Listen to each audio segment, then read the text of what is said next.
Assalamualaikum warahmatullahi wabarakatuh. Dalam video ini, kami dari kelompok 2 akan menampilkan materi dari mata kuliah komunikasi organisasi dengan tema aliran informasi dalam komunikasi organisasi.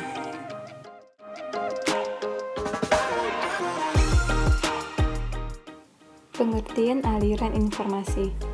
Aliran informasi dalam organisasi adalah perpindahan informasi dalam struktur organisasi dan metodologi yang digunakan dalam memindahkan informasi ini terkait dengan budaya organisasi, proses, waktu, dan pemaknaan, sehingga informasi ini dianggap sebagai nilai pembelajaran, pengalaman, atau instruksi. Distribusi informasi biasanya digunakan sebagai cara untuk menjalankan rencana komunikasi dan merespon permintaan-permintaan yang seringkali tidak disangka akan informasi tertentu.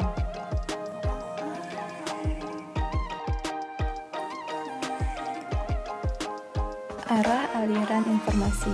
Arah aliran informasi ini terdiri dari 6. Yang pertama, komunikasi ke bawah, kedua, komunikasi ke atas, yang ketiga, komunikasi horizontal, yang keempat, komunikasi lintas saluran, yang kelima, komunikasi informal, pribadi, selingan, dan yang keenam, hubungan.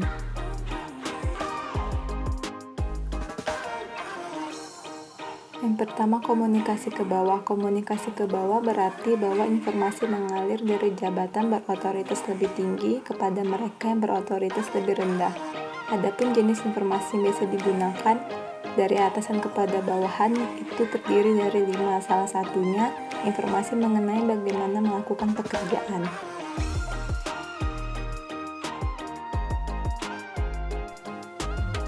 Kedua, komunikasi ke atas. Komunikasi ke atas berarti bahwa informasi mengalir dari tingkat yang lebih rendah ke tingkat yang lebih tinggi.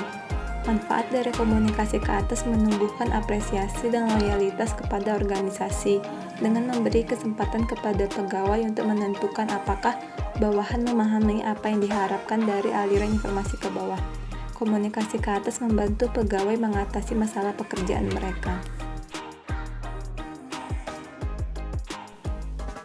Ketiga, komunikasi horizontal. Komunikasi horizontal terdiri dari penyampaian informasi di antara rekan sejawat dalam unit kerja yang sama. Unit kerja meliputi individu-individu yang ditempatkan pada tingkat otoritas yang sama dalam organisasi dan mempunyai atasan yang sama. Tujuan dari komunikasi horizontal ini terdiri dari 7. Salah satunya untuk mengkoordinasikan penugasan kerja.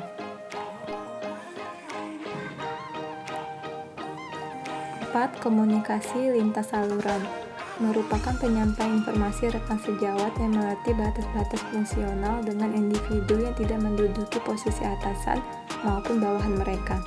Mereka tidak melewati otoritas ini untuk mengarahkan orang-orang yang berkomunikasi dengan mereka, dan terutama harus mempromosikan gagasan-gagasan mereka. 5. Komunikasi informal, pribadi, atau selingan. Informasi informal atau personal ini muncul dari interaksi antara orang-orang. Informasi ini tampaknya mengalir dengan arah yang tidak dapat diduga, dan jaringannya digolongkan sebagai selentingan. Keenam, hubungan. Hubungan-hubungan dalam organisasi berbeda ditinjau dari sifat antarpersonal hubungan tersebut. Meskipun demikian, dengan mengatur penyampaian, penyimpanan, dan penafsiran pesan, seorang pengulang pesan melakukan pengendalian atas sistem komunikasi.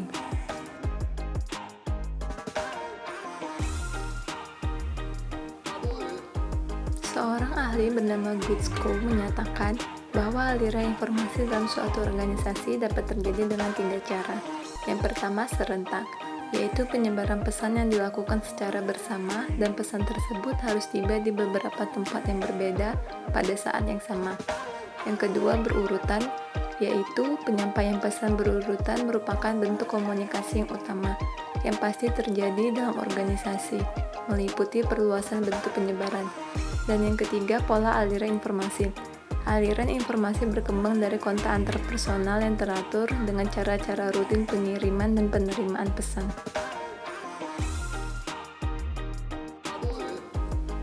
Sekian penjelasan kami dari kelompok 2 dengan tema aliran informasi dalam komunikasi organisasi. Semoga video ini dapat bermanfaat bagi kita semua. Assalamualaikum warahmatullahi wabarakatuh.